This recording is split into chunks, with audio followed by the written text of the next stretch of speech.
I'd like to call this regular meeting of the Parks, Recreation, and Community Services Commission to order. First, please. First is roll call. Commissioners Bennett? Here. Khan? Here. Patrick? Here. Rotfogel? Here. President Sharkey is absent. The agenda for the December 2nd, 2009 meeting was posted on the bulletin board outside City Hall and on the City of Glendale's website on Wednesday, November 25th, 2009 at 1 p.m. Item 2A under Introductions and Presentation, Introduction of Laurel Patrick, new Commissioner. Director Chapchin, would you like to introduce the woman that needs no introduction? It would be my pleasure. Yeah, absolutely. She doesn't need any introduction. Laurel Patrick, who I worked with on the executive team, former library director since from, I think, 1992 to 2004. Very active in our community as a Kiwanian. And I know how you feel about that. I think the Kiwanians are wonderful people and do great work in the community. Absolutely, they do, as does the Rotary Club. So, and has been with the city since 1970. I can just basically read off some of the highlights. As Director of Public Libraries, she managed a $6.5 million budget, 1 million plus circulation, 135 employees. The Central Library, 5 branches, a bookmobile, and Brand Art and Music Library. The Pacific Park Branch Library, which was the joint school public library, and she was involved in that as well. Friends of the Glendale Public Library and Glendale Public Library Literacy Program.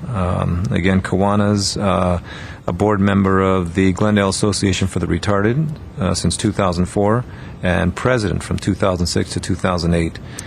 Board member of the Glendale Education Foundation since 2006, and Women's Civic League of Glendale. And it was a pleasure working with her at the same level, and it's a different level, but I'm sure it's going to be a pleasure working with Laurel. Welcome. It's great to be here. I'm looking forward to it. Thanks so much. And I can tell you that I've worked on many of the organizations that you mentioned. I've worked with Laurel, and it is a pleasure working with her on this level. And she thinks it's fine that I joined the Kiwanis, by the way. As do I, because Kiwanis is a fabulous organization, and it's one of the many service clubs that help us in this community. Good answer. It sounds like you read that. No, I said it from the heart, which is something you wouldn't know about Commissioner comments. I think we better move on to Commission comments, but it seems like we've had enough of those already. Of course, Commissioner Khan always has a comment. A few things. First of all, I sat on an interview panel with Commissioner Ward and city staff for the Maryland Mini Park. And it was a very interesting experience in that there were 6 different companies that we interviewed, and they all have knowledge and background in, obviously, park construction. But they all brought with them, and there were some questions as it related to LEED and sustainable design and green building techniques. And I thought it would be interesting for us, maybe in a future meeting, to have either the staff or it could be a firm come make about a 10 or 15 minute presentation to us, because there's some new ideas, there's some new thoughts that are out there that are being discussed. And I think for us, when we make decisions as commissioners, to be informed on all this makes a lot of sense. Now, having said that, I also saw something in the news press that talked about, I think it was Maple Park, and talked about the funding for Maple Park. And it related to us obviously using green building standards, and that being a real push by the City Council for us to do so.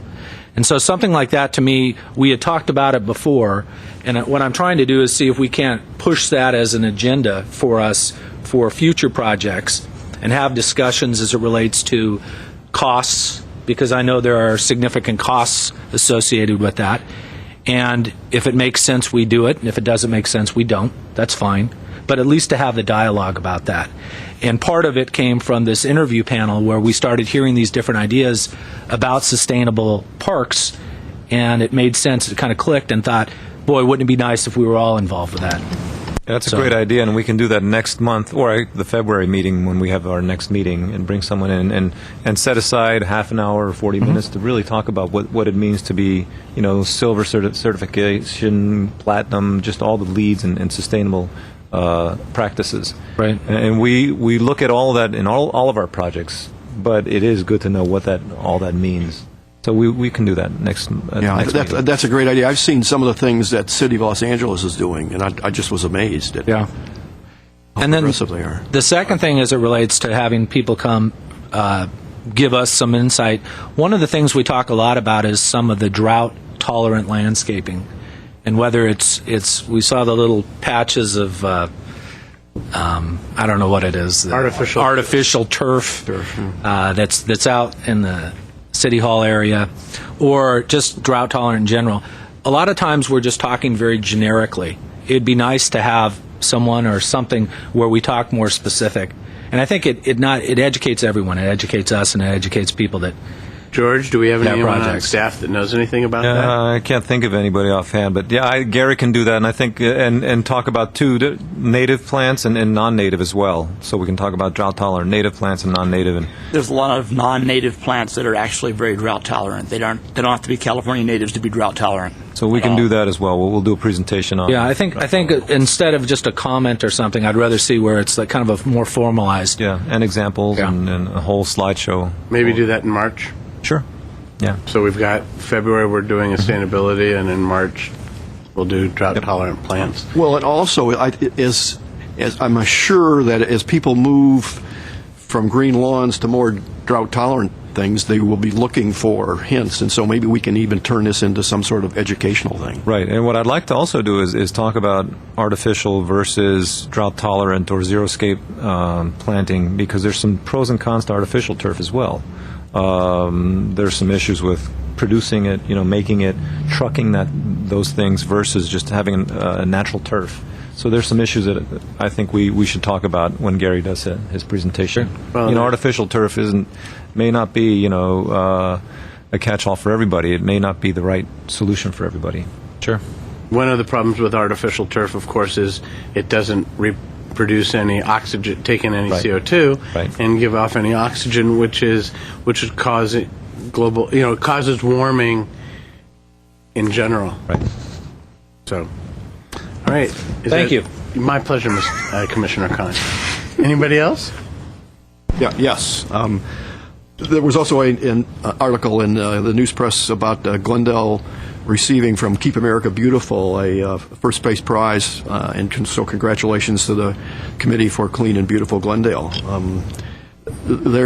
Keep America is, I think, the largest community improvement organization in the United States. There's lots of affiliates, and we were one of 6 first place prizes. So I'm not sure to what extent that you folks are involved in it, but congratulations. That's a cool honor. There are times we've worked with them. They're a separate nonprofit organization that works with neighborhood services. So they have worked with us in the parks, cleaning up the parks. Well, apparently it was for beautification, city waste management, and the eco garden. So that's why I wasn't quite sure who was all involved. But Right. sounds like we're doing lots of cool stuff.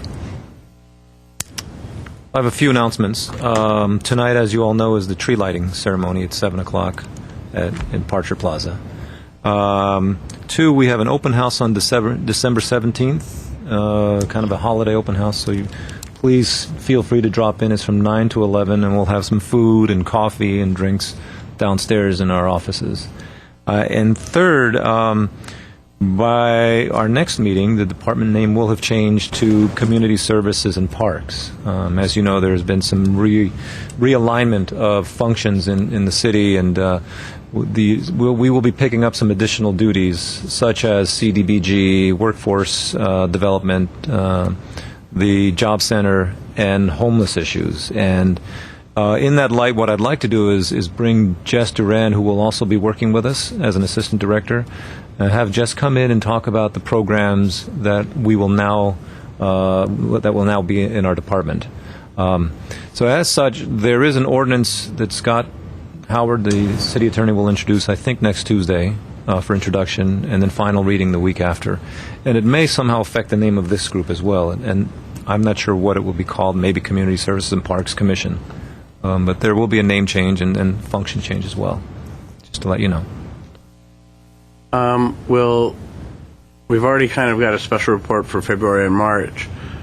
Does he need a lot of time? Do we want to push it off till April, or? No, I think we should do it February. I don't think he'll need a whole lot of time, maybe 10, 15 minutes. Okay. You know.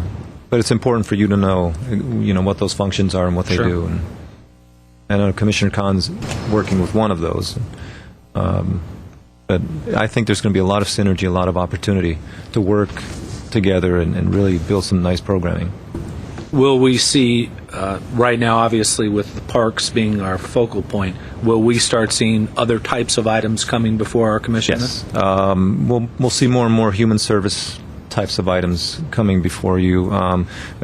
Commissioner Patrick and I were talking yesterday. There will be a grants section. We're going to try to beef up our grants section that can help nonprofits with grants and a community calendar and just kind of empower the nonprofits. So there will be a number of other programs coming on before you. Great. A lot of social service types of programs. I know that one of the constraints we have on our commission meetings is that we need to be out at 5 because there's another commission meeting directly after ours. Do we want to look at the date and time of when we meet? I mean, if it becomes a problem with more reports, there are times when we've really cut it very close to 5 o'clock. Mm-hmm. And, I mean, if it becomes a problem, we'll need to look at that. Sure, if it becomes a problem, I think, why don't we see how it goes, and we'll try to manage the agenda where it's really tight, but no more PowerPoints for Gary, I guess. Well, at least no more music. Was that music? Gave me a topic for March. So, yeah, we can look at it, and if it does take a lot of time and there are a lot of issues, then we should look at maybe changing the times or extending it if we can. Maybe have them start at 5:30. Okay, next. Yes, and just to read it on the agenda, we just covered item 3, commission staff comments. And are we moving item 2B for a later time? Yes, I'm sorry, we're going to hold off on 2B until Commissioner Ward arrives. It's either a to be or not to be issue. Moving on to item 4, oral communications. I have no cards. We have none. Item 5, consent items. 5A, approval of the minutes of the commission regular meeting held on November 4th, 2009. Do I have a motion? I'll make a motion to approve those minutes. A second. Motion and a second. Commissioners Bennett, Yes. Khan, Yes. Patrick I abstains. guess I should abstain. Rob Fogel, Yes. and President Sharkey is absent. Item 6, business agenda. 6A1, under action items, election of officers. Commissioner Khan. Please. Really a few things. First of all, I know that President Sharkey has not served a full term. I think she's only served half, or it's either 7 or 8 months, I'm not sure. And I think it'd be fair to her to complete a full term, which would be 12 months, which would be a year. So that puts us somewhere, I think, in March March or May, April or May? May. May, yeah. So, and I'm putting this out to the rest of you as well, that it seems to me that it would be fair and reasonable to kind of postpone this until May to allow her to serve that full year, and then in May come back for election of officers, both for the president and the secretary. And I was putting that out there to hear your thoughts to see if you guys agree with that or not. Sure. I mean, from a procedure standpoint, can we postpone it? Yeah, Yes. we talked to the city attorney. It's okay to postpone it at this point. Sure. Then, George, would that then make our terms basically May to May? It would make the terms of the officers May to May. Okay, good. Does that seem fair to you guys and reasonable? Yeah. Yeah. You want to make a motion? I would make the motion that we continue this item until May of 2010, and then at that time we would elect new officers for president and for secretary. Second. Any? Okay, Bennett will second. Commissioners Bennett, Yes. Khan, Yes. Patrick, Yes. Rob Yes. President Sharkey's absent. Okay. Okay, item 6A2, motion to cancel the Parks, Recreation, and Community Services Commission meeting of January 6, 2010.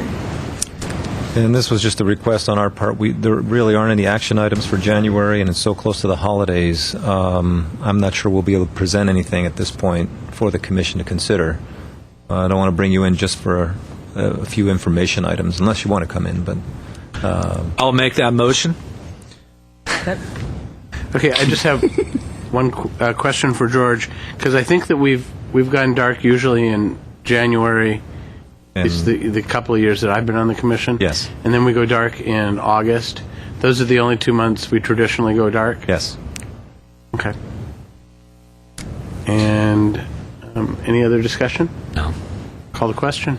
Commissioners Bennett, Yes. Khan, Yes. Patrick, Yes. Rob Yes? President Sharkey's absent.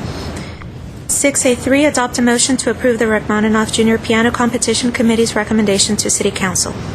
And I think for that, Commissioner Bennett and I were at a meeting a couple of weeks ago, and I think I will let you give the report. Okay. You have several handouts, or I'm not sure you had a chance to read it. There's some background as to what this is about, and then there's a financial page. And it might be easier for me, rather than just start talking, to have you ask me some questions, because it may take me several movements to get through. Well, can you summarize for us some, and then Okay. Well, what an independent nonprofit corporation is proposing is to have, in the latter part of 2010, an international piano contest for young folks, so it's 18 and under, here in the city of Glendale. And the idea was to have it at the Alex Theater. This corporation has had quite a few of these going back, I think at least to 1998 or something like that. They've had one in Pasadena. And most of them have been, at least from a dollar standpoint, much larger than this, and they've all been with adults. And it isn't a large enough organization that they just fund the whole thing. What he's looking for is some help from the city, and that's part of the spreadsheet. So in order for this to occur, the city has got to provide him with $50,000 worth of seed money, some way, whether it's the city asks people to donate it or the city donates it itself. That's going to be up to the council. He is then going to match that with $50,000 that he's going to raise, and the total budget for this is about $300,000. Part of that, though, it isn't. Part of it is in kind. So the pianos that are going to be donated, and some housing is going to be donated. So, the total budget in terms of cash is something less than that, like $250 or $260. And on that spreadsheet, it sort of outlines where a lot of the revenue is going to come from. There's ticket sales, Ads. yeah. And a lot of this is contingent because it's a little unclear how successful this is going to be. And he's going to hire a grant writer, and grant writing is sort of up in the air as to how much he's going to acquire. So it isn't a hard and fast. And if you look at the spreadsheet, there's something called a contingent revenue, and that contingent revenue is about $300,000. That includes both his fee and the Glendale's fee. let me ask you this question. In terms of the revenue, so the $50,000 is seed money coming either from the city or something from some outside folks. Well, actually, there's actually 50,000 as I. Right. There's actually two parts to what the city's going to do. There's 50,000 of money from the city, Okay. and then some people in a committee is going to be established by people from that are recommended by city council and whomever else, and they're going to raise another 50,000. Yeah. So actually, he's looking to us for close to 100,000, hopefully. And quite honestly, at the first couple of meetings that we had with this, I was very uncomfortable with that. But what really swayed me and convinced me that it will be okay is this 100,000 is going to be run through Glendale Arts. And they're a 501c3, and they will be taking that money and writing checks from that money, so that I feel that we have a lot more control. We're not just writing him a check for $50,000 and letting him, go with God. We're going to have control over this money through Glendale Arts. Okay. And I agree with you. I like that format, and that's set up better. What happens if he doesn't reach the number that he's hoping to reach? What happens with the money that's been given as seed money? George? Well, let me try. Let me try, and then George. I can answer with you. Yeah, his feeling is, and he's done quite a few of these. So his feeling is it's going to go on in any event. Okay, and if there is a shortfall, then he'd like the city, with this fundraising committee, to work with him to make up the shortfall. Yeah, his expectation is the 50,000 seed from the city in whatever form, and this committee that will raise money locally between 50 and 70,000, I think, is what he's looking for. So all told, about 120,000 from the city. And if it doesn't happen, he says that he will it's 85. put it on. He will put this event on, but wasn't specific about how he's going to get that other money. It's 85 from the city. If you look at the spreadsheet, it's 50 to start off, and then the bottom line Glendale Fundraising Committee is 35. So unless... I thought, well, More Different. Where are you? Because I don't know what's on the sheet. There's contingent revenue, and then there's like 7 or 8 line items. the real expert. The detailed person. If you don't mind, Teresa Alexanian, Administrative Analyst with the Parks Department. Good afternoon, Commissioners.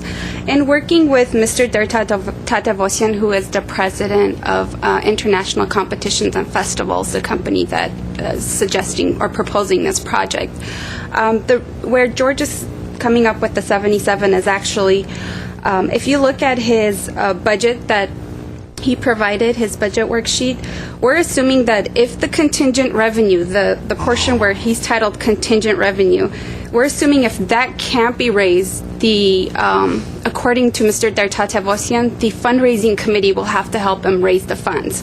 So the revenue, just with the application fee, the advertising, the ticket sales, rental pianos, which are in kind, and room and board, the revenue would be $126,000, which would mean that he would need an additional $177,000 in revenue. The $100,000 would come $50,000 from seed money if the city was to somehow allocate these funds, and another 50 would be his match, so that would be 100. So he would still need 77,000 in addition to that. So that's why the fundraising committee, it varies. They'll go between 35 to 77, and even more if he doesn't get his in-kind. So it's kind of iffy because of the contingent revenue. So there was really no specific dollar amount we could put on it, but that's approximately what his budget proposal is, if that helps clarify. So that's why it's a range. It's not 50,000, it's not 35,000, it's going to be 35 to 77 based on his Right, yeah, so 77 is worst proposal. case, right? Right, 77 would be worst case, and that's assuming that none of the contingent revenue, which are his ad sales and additional ticket sales and the grant writing, if none of that goes through. And who are the people on the fundraising committee?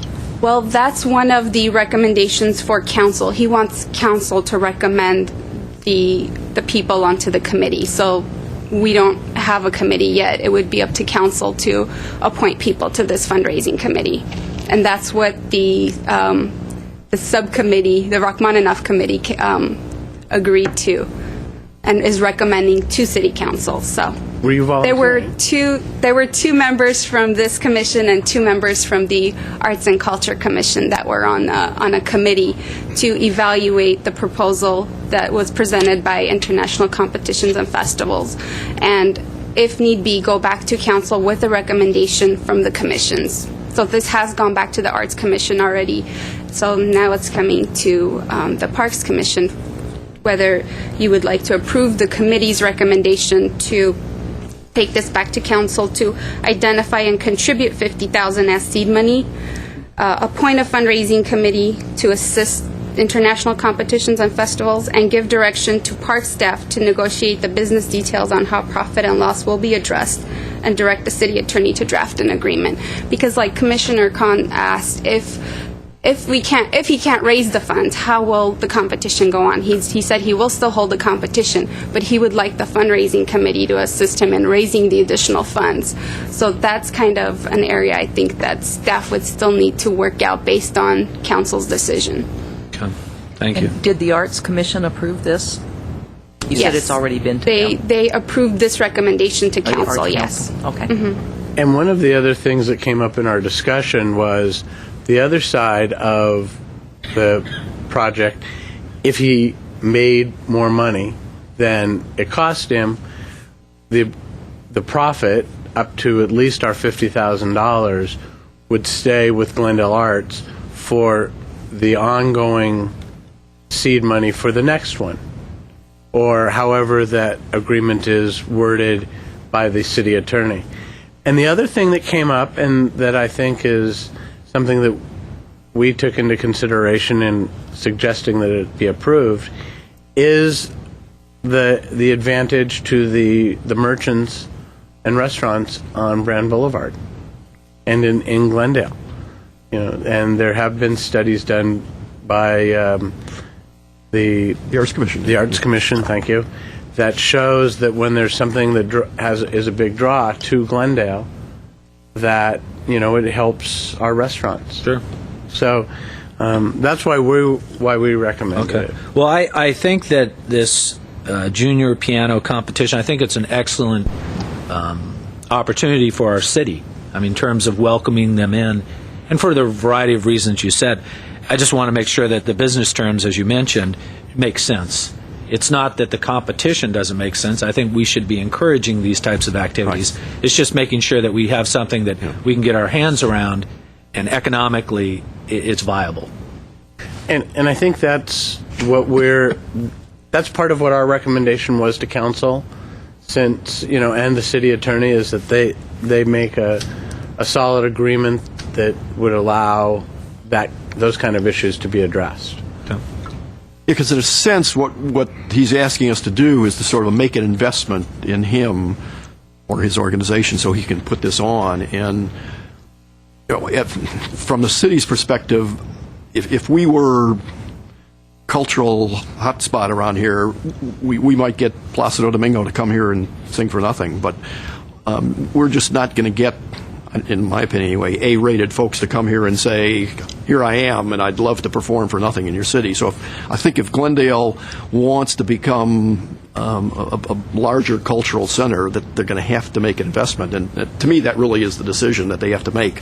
Well, where do we want to take Glendale in terms of culture? Sure. So seed money, truly, as it relates to this and to other. Well, right, and this, my sense is that hopefully this will be profitable, but it takes more than almost any of these kind of programs. It's the fifth or fourth or third one that really becomes popular, and then people start looking forward to some sort of an annual event, and that's hopefully what we can do. If they're only thinking about doing this once, I don't know. And he's not. He wants this to be on. Yeah, he's done many of these. Sure. He's done 3, 1 in Pasadena and 2 at Walt Disney Concert Center.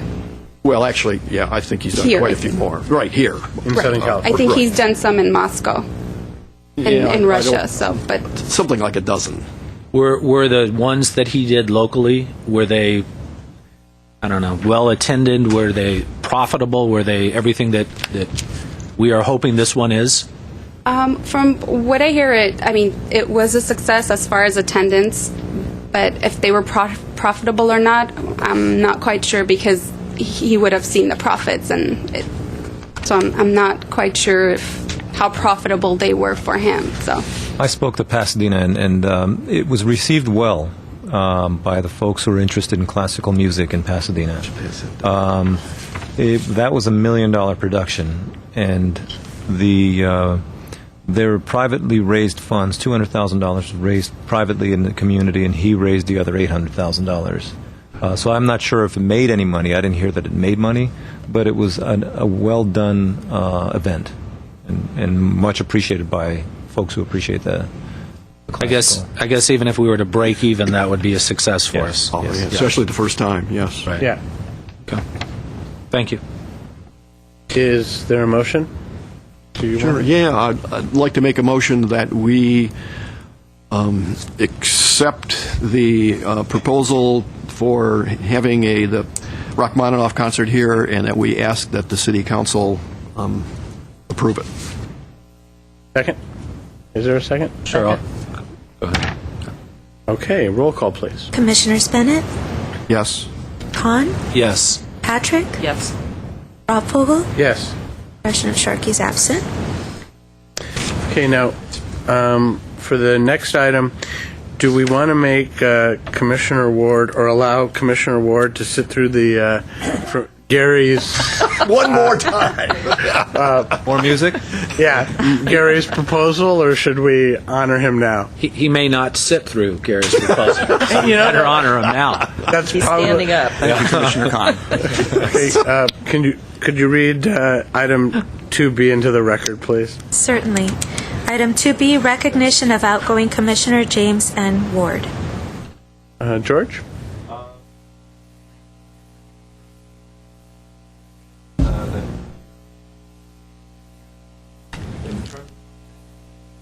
Pleasure.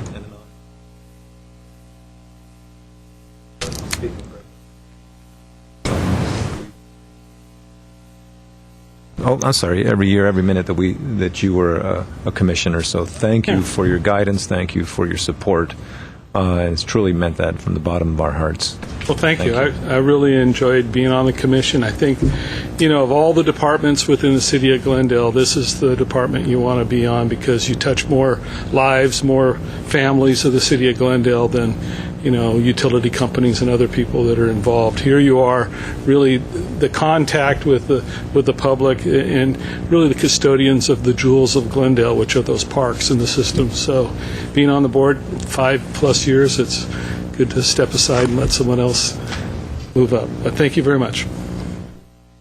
Before I read your plaque and come down to present it to you, I'd like to thank you also for your leadership. You were the president of the commission when I came on, and I know that you did that for many years, and you were a great leader on the commission, and we appreciate it very much. Thank you. Anybody else? Yeah. To echo what's been said, first of all, your experience in the city of Los Angeles parks was very helpful because you have that firsthand knowledge, which some of us don't. So I thought that was good. And you were always very professional. I thought you were a pretty decent guy. We got to spend some time recently. I did. We got to spend time recently doing the interview panel, and I thought that was good. And it was very good. It was nice to spend the day with you. So Yeah. hopefully you'll be around Good and we'll see you. experience. Great experience. Thanks. I don't know you because I haven't worked with you, but I have two things to say. First, I'm sorry I won't have a chance to work with you, and second, I talked to President Sharkey this morning, and she asked me to convey her good wishes to you because she's ill today and not here. But she talked about how she enjoyed working with you and what a value you were to the commission. So, on her behalf, thank you. Thank you. I appreciate that. I enjoyed working here. It seemed like just a short period of time, although it was a whole year. I guess just They zoom goes by. fast when you're enjoying yourself. But congratulations, and nice working with you. Thanks. Thank you. So on behalf of the Parks, Recreation, and Community Services Department, I'd like to present to James N. Ward, in recognition of his commitment and devotion to the community and the welfare of the citizens of Glendale, and his committed support for the progress and development of the department during his service as a Parks, Recreation, and Community Services Commissioner, February 3rd, 2004, November 4th, 2009. Thank you. Very nice. George? Thank you. Thank you, staff.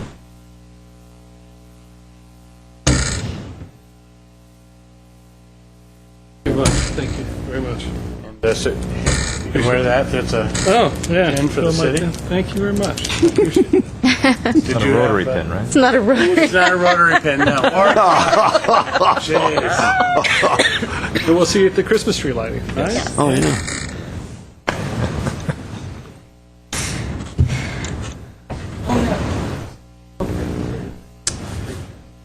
All right, what is next, please? Item 6B, reports for information only. 6B1, program evaluation, therapeutic recreation. At this time, Commissioners, I would like to present Walter Alvarez. Walter is our Community Services Supervisor. He oversees our Youth and Family Services section, which includes our therapeutic recreation programming. So he's here to give you the annual report of all the good things that we've done for the adults with special needs throughout the year. So I'll hand it over to Walter at this time. Thank you, Brittany. Good afternoon, Commissioners. My name is Walter Alvarez. I'm the Community Services Supervisor for the Adult Therapeutic Recreation Program. And I'm going to go ahead and give an overview of our year's progress covering the period of November 2008 through November 2009. The Adult Therapeutic Recreation Program is made up of three components. It includes the Club Maple program, the Get Fit program, as well as the Pastimes program. And the program overall is a socializing, recreation, and as well as an educational program. All aspects include those components within it. First of all, the Club Maple program, I'll just go ahead and give the overview of each program as we go along. The Club Maple program meets every Thursday evenings at the Adult Recreation Center between 6 p.m. and 8 p.m. And what it is, it gives adults with developmental disabilities the opportunity to come, congregate, socialize, network, and meet each other. It is a very close-knit community, and they meet every Thursday, an average of 31 participants. We have a monthly average of 135 participants that attend this program. Aside from the meetings, regular Thursday meetings, they also have the opportunity to attend monthly excursions, and we take them for about 5-hour period, 6-hour period to monthly excursions.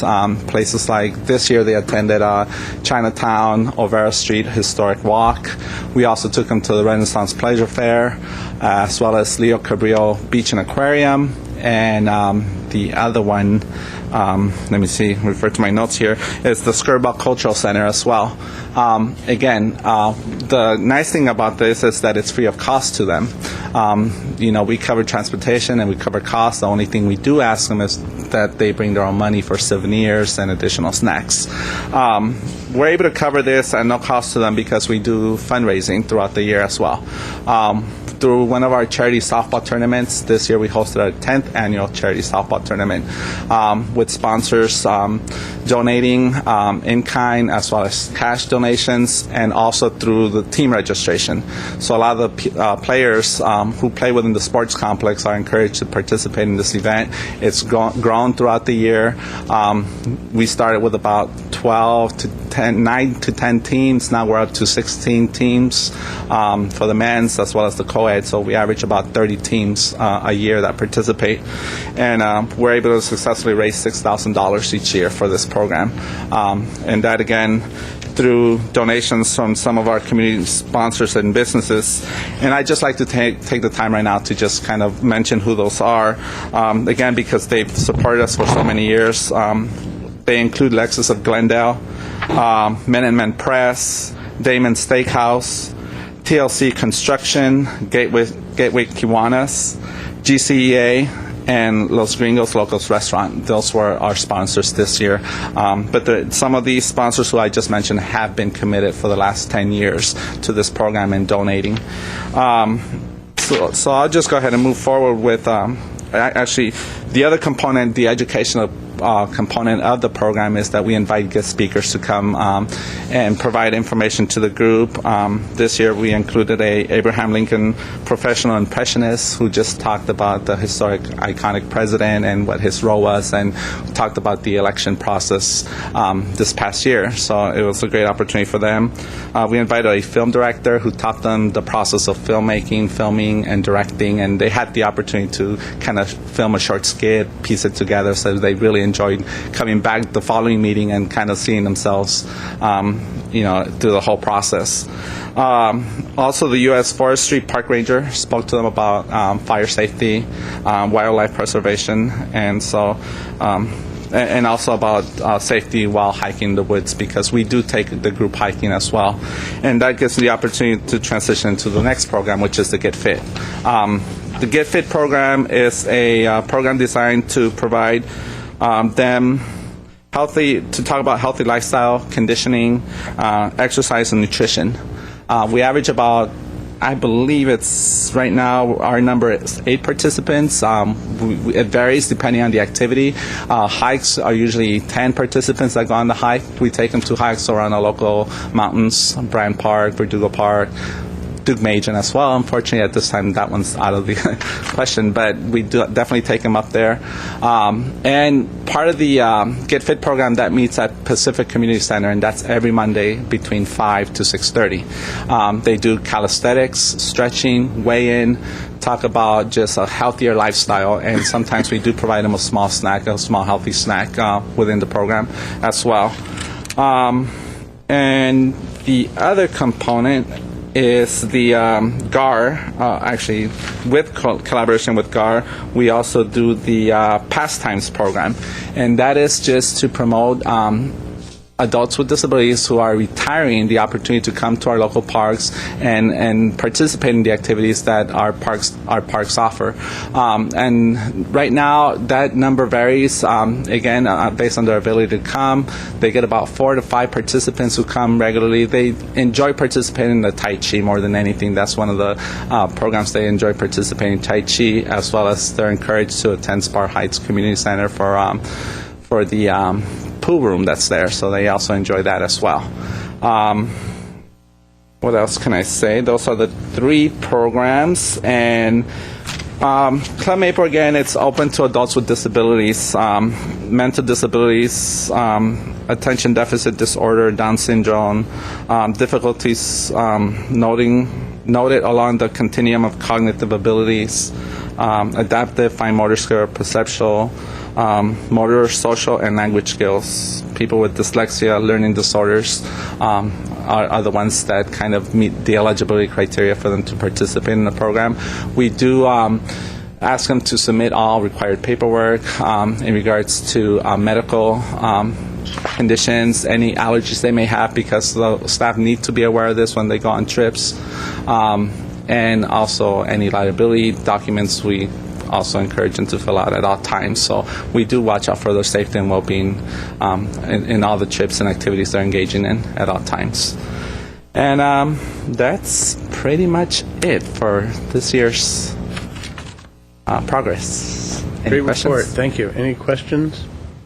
I just want to comment that I've seen the Pastimes program from the Glendale Association for the Retarded side, and it's a great program, and it's nice to see that you're coordinating with each other, and Yes. hopefully they'll be able to have more transportation and take I'm better glad you advantage said of it. I didn't want to say it, and that is the issue. Sometimes It's- it's just the transportation aspect has been there with, and that applies to our programs as well as the Get Fit program, Get Fit program, Yeah. Club Maple and Get Fit.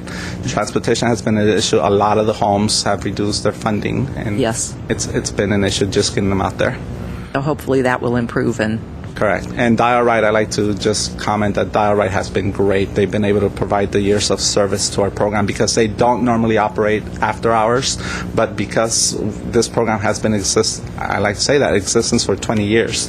And I think part of those 20 years have been included with some collaboration with Dial Right, where they're able to adjust their time and provide transportation in the evening hours to the group. So they've been great. Like Commissioner Patrick, I also have been involved with the Glendale Association for the Retarded. And actually, the year that I was president is the year we started Pastimes. And it's a really important transitional program for those adults that are in it. We all need to have something to do when we retire, and this was the idea with this program, and it's really a fabulous, fabulous program. Along with, I've been to Club Maple and shared my hobby with them in years past, and so it's a lot of fun. Walter, when's their annual dance? Their annual dance is April, the month of April. Actually, I'm glad you brought it up. We did have our April dance, and it consisted of Roaring Twenties theme, and we had a jazz band out there, and we had about 45 participants, engage in the activity. So it was fun. We kind of theme it each year. The year before that, we did Luau, Hawaiian dancers. So again, it's a great program. It's really a treat if you've never been. Give us an invitation next time. And Sure will. I sure will. Hopefully you guys come out, and I'll definitely send you an invitation to be a guest speaker for some other time if you pick up some other hobbies. I'll do it again. Okay. I'll do it again. Thank you. Thank you very much. Thank you, Walter. Thank you very much. Great. What is next? 6B2, monthly activity report. 6B2A, park services. Gary Morello. All right. Gary. Gary.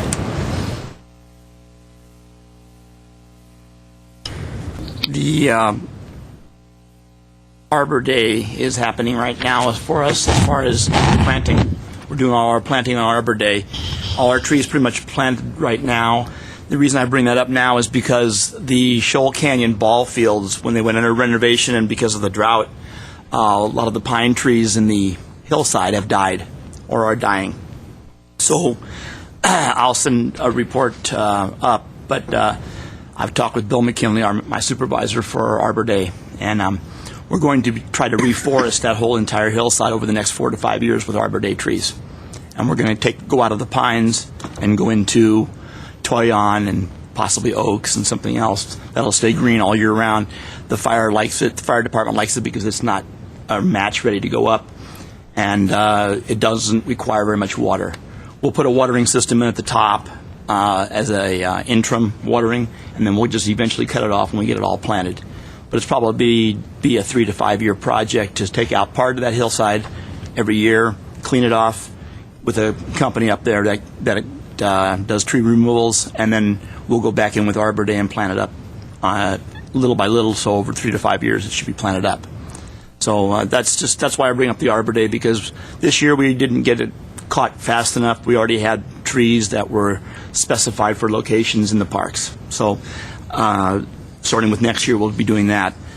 Also, you probably saw the article in the paper about the artificial turf that Commissioner Kahn mentioned and Commissioner Bennett mentioned. The paper did a pretty good job of telling you what it was going to do, what we were doing over there. It's called a artificial turf demonstration project is what it's going to be called. There'll be a small sign that will go out there in about the next week or so for that, so people will know. But I want people to know that it's not a permanent thing right now. That's one of the biggest things that I got asked. I've been asked about 10 or 20 times from people if it's a permanent or we're going to be doing this. This is a demonstration project only. It's not for redoing City Hall. It's for everybody to come and look at, walk on, touch, see, step on, do whatever they want to do to look at it and see how it performs over the course of, 3 to 5, 7 months, maybe longer. The council will decide how long they would like to see it out there.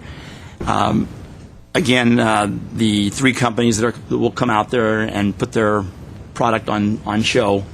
The first company is already done. The second company is coming out tomorrow morning at 8. So I'll meet them tomorrow morning at 8 o'clock to help. Planning is really spearheading it. Hart Parks is helping out since it's our plots. And then the last one should hopefully, we anticipate finishing up before the end of the year. So all 3 companies with their 3 sets of plots should be all done by the end of the year. And then they're going to just evaluate it over the course of probably the next year and see how it works. So for people who are watching at home, this is really not for park projects. This is more for lawns. This is planning departments looking at what would be appropriate given the drought. what type of lawn covering, and this is one form of it that they're looking at. So Correct. It's really, they're not for park projects. It's to look to see if the city council would like to change the ordinance or have planning change their ordinance for no artificial turf in the front yards. And this is their way of seeing how it looks and how it's going to perform during the course of the year. Gary, the 3 samples from the 3 companies, are they all different? Or, I mean, in other words, is the one that's out there now, the Easy Turf, is it grade 1, grade 2, and grade 3? Or is it just 3 samples? No, it's 3 different grades, 3 different qualities, so to speak, if you will, from high to low, but there's no designation on which one's which, so nobody has a preconceived notion of what they're looking at. So planning has the plot of what it is. I don't even know which one it is actually. They're just putting out their 3 sets of product to see what people like, how it wears. I believe the way they test or they grade it is how many blades of grass per square inch, per square foot, that type of stuff. That's how they decided on how high quality it is. I think they're all installed the same exact way. I saw the undercoat go in, and they're all installed the same way. And then if somebody has a comment, they shouldn't call our department, but they should call Public Works. Planning has the planning has the spearheading of this, like I said, and they're the ones that set all this up. I'm helping out. The only reason I brought this up at all is I've been asked about 20 to 30 times over the last 10 days what's going on and what's happening. So I thought I would let people know that it's planning. It's their. They got the companies, and they're the ones that are holding all the marbles, so to speak. So I didn't read the newspaper article. So in terms of what was just mentioned, if people come down, whether they feel it's good or bad, they're supposed to call planning and let them know they're not supposed to call planning necessarily. If they have questions about it, they can call planning. But the city council, I'm sure, would like to hear their comments at some point about what they feel. That's what this is all about. It's for residential homes. Yeah. So if they have questions about what's going on there, I can answer some if I'm out there when people get a hold of me. But planning has the entire report, and they took it to council, I believe, a week or 2 ago, and they presented it there. And council again gave them direction to get this thing, going out there, which they have, and it's well done. All the companies are good, but again, it's just for everybody just to see how it would look in your own front yard if the city did allow it. And I'm not saying they do or won't. This is not my call. And I think planning is going to be assessing which product they feel quality-wise would work best for the city, or which products. So it's really an assessment period for planning with these products. Thank you. Anything else for your report? No, thank you. Thank you. What is next? 6B2B, Recreation and Community Services. Brittany? Good afternoon, Commissioners. This month's report was rather brief, but have a little bit of good news and a little bit of bad news, unfortunately. Good news being our annual registration report, given the status of the economy and everyone's purse strings being a little tighter in terms of people getting out there and buying goods and services. Our annual registrations have not only maintained their levels of numbers, but we actually increased our registrations by approximately 275 registrations over the course of the past year. So that's really nice to see that our contract class program going very strong and continuing to take registrations. This also includes not just the contract classes, but any swim programs, summer camps, all of our programs that we take in registrations for, just looking at how our numbers are comparatively year to year. So it's not dollars per se, but looking at the numbers of individuals coming in to our programs. Now for the downside of the report, looking at the Civic Auditorium monthly report, there is a typo in this report where it states that basically by the end of October for fiscal year 07-08, we were at $177,000 in revenue, and this year, this year's October end, we were at $130,000. I'm talking to the Civic Auditorium staff. One of the things that we're looking at is reconciliation of numbers, making sure that we do have proper PeopleSoft numbers in here. And yesterday afternoon, we received a report from our finance department letting us know that they had just finished the close of October 2009. So some of our revenue may or may not be reflected in this report, and we will, Ross and Laura this morning were looking into getting those report figures, and we were hoping to have that feedback prior to this meeting, but I did not get that information as of yet, but we are looking into that.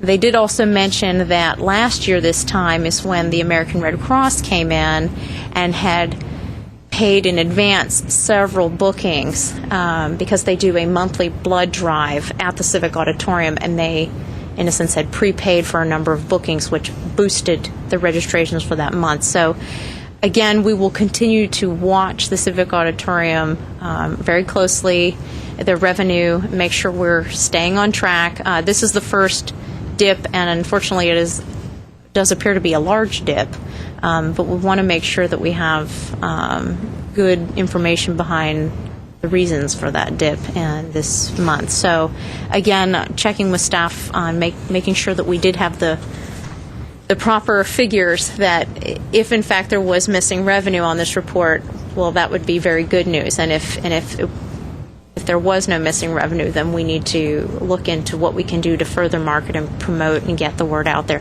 The news press has been really helpful this past year. Every time we have covered the Civic Auditorium, whether it was discussing the fees or if we've had an item here and they've been present, they have helped us out by letting folks know we are here, we're available, please contact us. Laura and Ross continue to try to look for outside of the box users to come into the Civic Auditorium. So George and I continue to encourage them to not necessarily to stick with status quo and always being a birthday party, wedding place. Try to think outside of the box, bring in a new user, help to spread the word out to vendors, etc. We did see a drop in our shows this past year because of the economy. Folks saying that they were holding off this year because of attendance was low, and therefore the sales at those shows had dropped as well. So, but it looks like right now it's not necessarily based upon our fees as was in the past. It's just kind of the overall dip in the economy in general. So. What is there some way for you to go back and look at what effect the drop in fees did have on our revenue? Do we know this? Well, we know over the course of this, because we adjusted those fees, I believe it was last February or March, and we actually did see a surge in reservation requests, mostly on the private side. Private individuals coming in for their individual events, and we were able to bring back some of the shows that had previously discussed maybe not utilizing the Civic based upon the previous increase in fees. We did bring back a couple of our shows and promoters. However, now they're just seeing lower attendance in shows, and the folks that are coming to shows are more window shopping or perusing. They're not necessarily buying. So that's affecting us now. Well, I mean, anecdotally, we all know that they canceled the Love Ride this year for that exact reason. Yes. And so, it's affecting a lot of groups and organizations and businesses in town. Right. But I thought we did do some thinking outside the box when we looked at the boxing function there. Mm-hmm. And I don't know if that was positive or negative as it relates to revenue or relates to the experience that the city had. I think it was both in terms of our revenue and our experience. It was positive, and I believe he wants to do another show, maybe something even bigger that's televised. Yeah. I'm not sure about revenue for him for that one show, but obviously if he wants to come back, he must feel that there's an opportunity to make some money. And where does it stand as far as council changing the ordinance to allow boxing in Glendale? Well, it was a one-year trial period. The year is not over yet. Okay. So we may have another event to base In it the on, year. test it. Okay, Yeah. good. Have we been approached by other promoters, or not really? Commissioner Khan, no, we have not. Art of Boxing is the only promoter that has. I think the others are watching this particular promoter to see whether or not, letting them be the pilot or the guinea pig in a sense, and see how feasible it would be for them to pursue. But because I have asked Laura and Ross that same question, are you getting any other inquiries? Are you hearing anything? Nothing.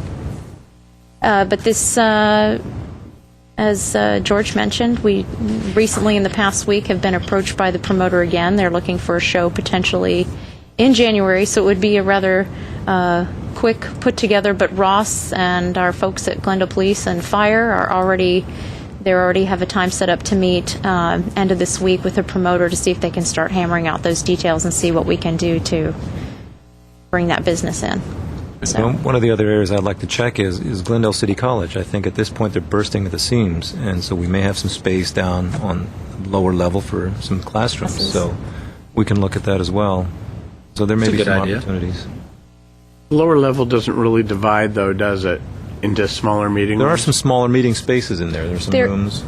There's a conference room on the lower level that can be subdivided off. But in terms of a dividing wall or a partition, no, we would have to put up some type of partition. But there's no, like the Pacific Community Center has that wall that is a physical barrier and a sound barrier, but the lower level does not. But as George mentioned, yes, there's a conference room.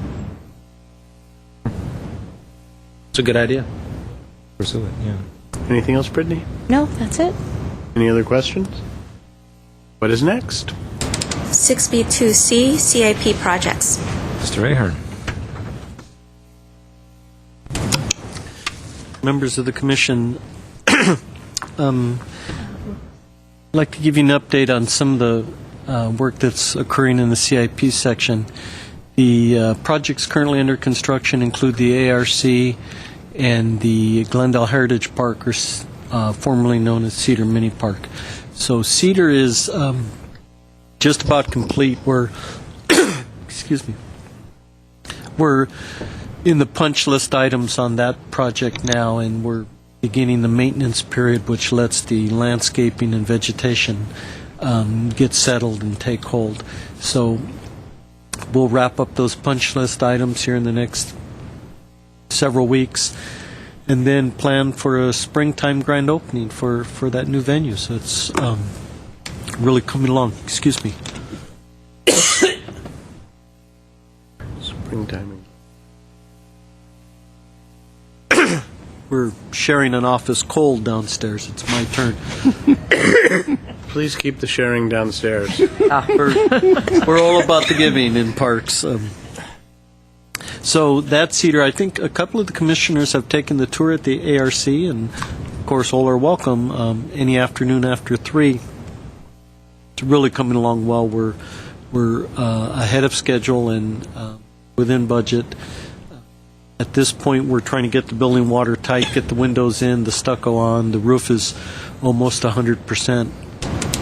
So it's interior improvements, and everything is roughed in, and now we're headed to finish improvements on the inside. So we have had real success with this project so far, and we hope to keep that up and bring it into completion. So it's looking good. Hagap Kasabian is the project manager on that, and he's just done a great job. And of course, he's had a lot of help from other staff, and it's really worked out well. The same is true for Cedar, where Lila has been the project manager, and George Balteria and some of the other staff have helped her with that, and that's really come out well. Really going to be something to be proud of, both those projects. We also began the bidding process on Maple Park, and that went to council a week ago. So Maple is, as you may recall, is a renovation and about a 5,000 square foot expansion. So that project is out to bid now. We'll close bidding sometime in January. We hope to have that bid awarded and under construction by April. That's about a 9-month construction period, so that'll be done about this time next year.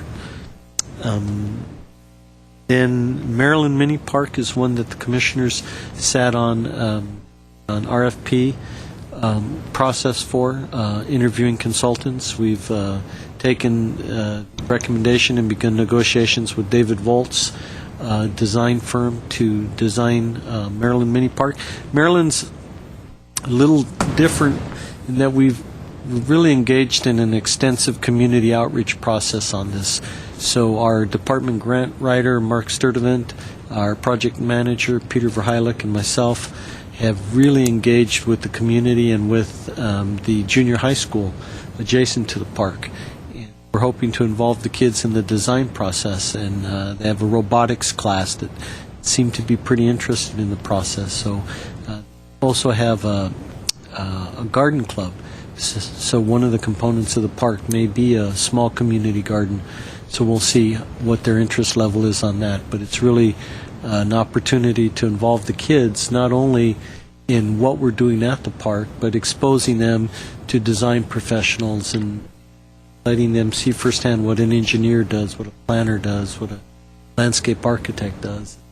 Expose them to the ideas of what education is required to get you into those kinds of jobs, and invest in the kids and the community, as well as build the park along the way. So leveraging that resource. We're going to do the same thing with the Duke Mason renovation. Really a couple of projects up there. Before you go on, Sure. let me just add on the Maryland Mini Park. We currently have $1 million in CIP for that, which is out of general fund. And we see an opportunity with Prop 84, the state bond money, to really apply for $1.5 million, $1 million or $1.5 million, see if we can get some state money in here and utilize that $1 million somewhere else. So as part of that process, we're holding a number of community meetings, and Dave talked about that. Our first one is next Saturday, December 12th.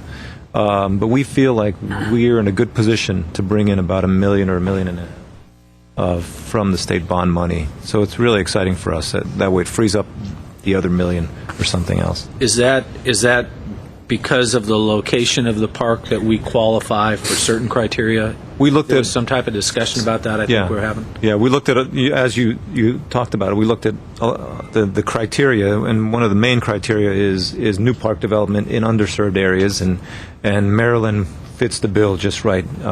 They do have money for park expansion, but it wouldn't get the same amount of points. You get higher points for new park development. So this fits right into the state formula, the guidelines. And will the garden at the Maryland Mini Park, will that be dedicated just to the middle school students to be able to use it, or is it going to be open to the public? At this point, Commissioner, we don't know that we're going to have a garden in it. It's one of the ideas. And it could be something that is utilized by the community, or it could be something that's adopted by the school. It's, at this point, wide open, and we're not sure. One of the unique qualities of this project is that earning points toward the grant award is dependent upon community input in terms of the design. So the criteria is that from the state, that they don't want us to lay this out and tell the community what the design is. They want the community to really come forward and have a larger say if we use their funds. If we simply use city funds or CDBG funds, that could be done differently. And certainly it's all, at the end of the day, up to the council's decision making. But I think the direction from the council is reach out to the community, find out what they want, and really involve the kids. And in doing so, the kids will. Our sinister plot is that they'll drag their parents along, and so we're going to have our first community meeting on Saturday, the 12th, out at the site, and we'll start this first part of designing.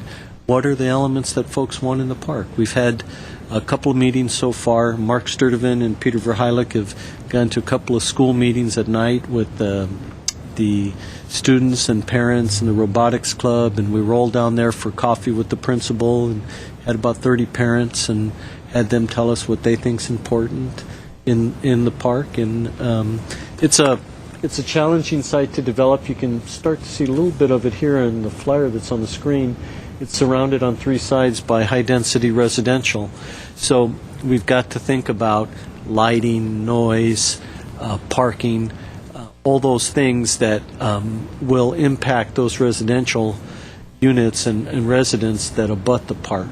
So that'll be part of the influence. Security, of course, dealing with the problems that occur in urban parks. So it's got some challenges, but it's really got some unique opportunities for us, and we're looking forward to having a real community-based process for designing this park. Getting back to the community gardens, part of the grant also is sustainability and things like community gardens, so you do get some extra points for that. So it may be quite possible that we have a small community garden in that park. And if we do it, and if that is a part of the park, at least initially, I would like us to lean toward doing it with the students from the school first, give them a shot at it, and then if that doesn't work for whatever reason, open it up to the general public. But I think it's a good, and that was our thinking as well. It's a good educational opportunity, a good partnership opportunity. And it's a great opportunity to, again, get the kids vested in that park and develop a following for the park among the community members. Yeah. And invest in the kids. As we, not every kid's going to become a doctor or a lawyer. Some, mercifully, they won't all become architects either. So we'll have some other opportunities for them, and having them work around design professionals and thinking about what does it take to become one of these people. College, is it starting your own business as a contractor?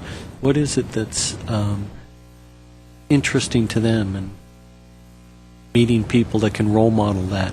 The same way up at the Duke on the fire recovery, we've got ongoing partnership with the U.S. Geological Society survey, rather, and their staff members who are primarily PhDs in soil geology and study of rocks and mud and air quality and very specific big brain activities.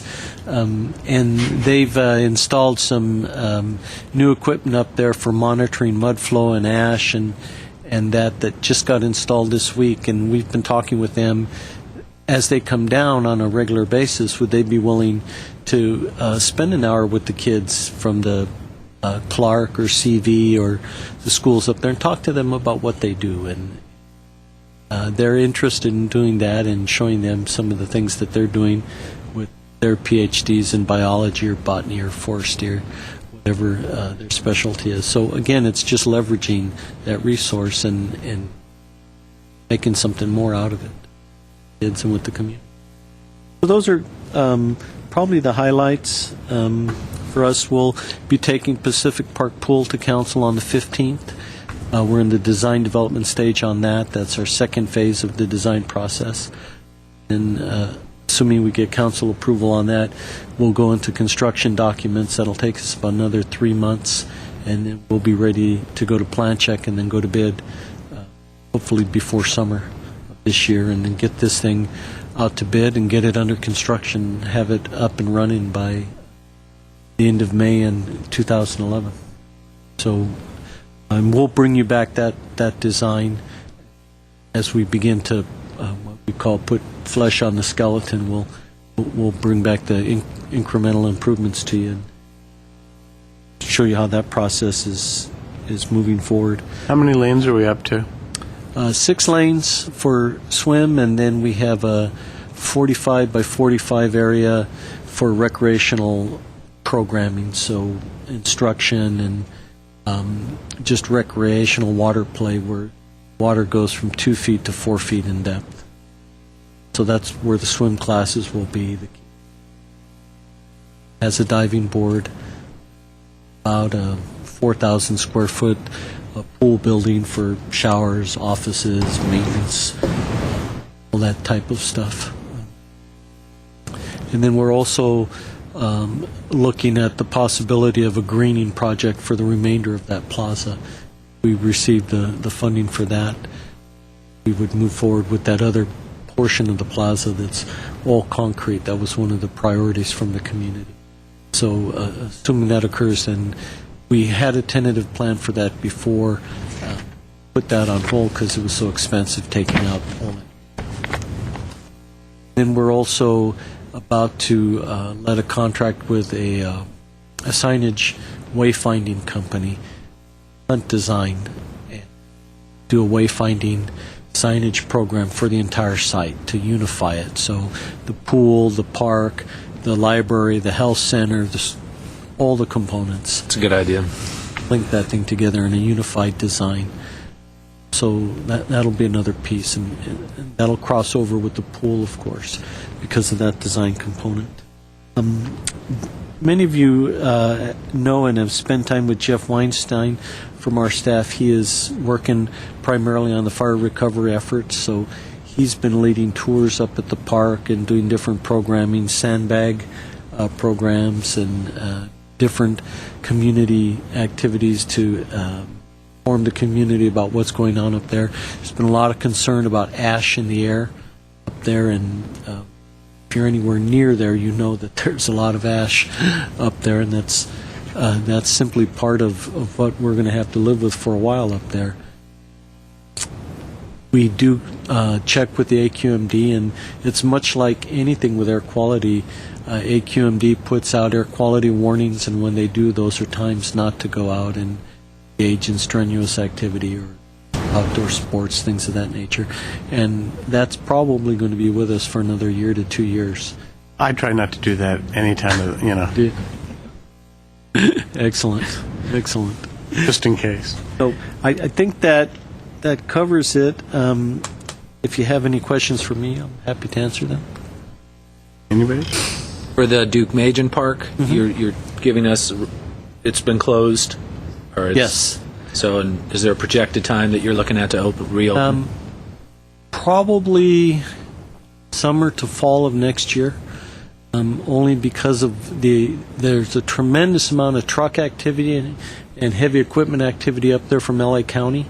They have a sediment placement site where they are hauling sediment from all the debris basins to up there. So there's tremendous volume of trucks.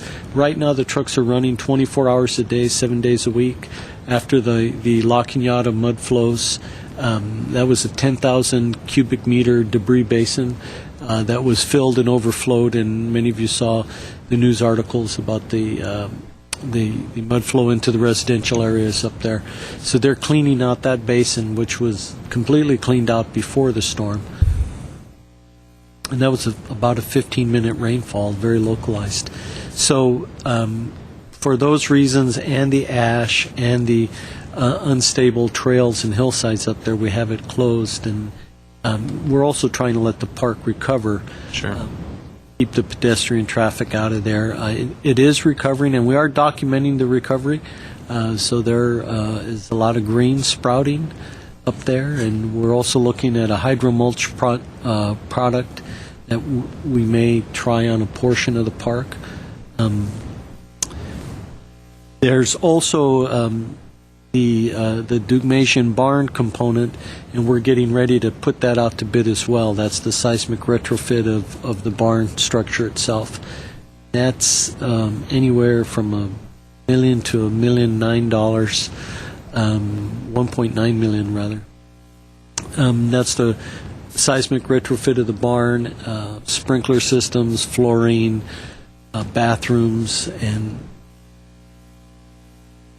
sewer improvements and path of travel improvements for that. So we'll get that out to bid probably in January and hopefully get that under construction in April. You'll recall that we had that bid out last year. We received several bids on it, and the state funding for it was frozen in the budget crunch. That funding has since been released, and so we're going to get out to bid again. We've redesigned the footing system for the seismic retrofit in the interim, working with the building official. We've gone to a spread footing design and abandoned the caisson system, which will probably be more cost-effective and more practical to construct in that rocky soil up there. Hopefully, we'll get better bids this time. So, stay tuned. Thank you. Great. Fabulous report. And what is next? Item 7, written communications. Don't have any. Okay. And what is next? Item 8 is adjournment. If we have no objections, we are adjourned.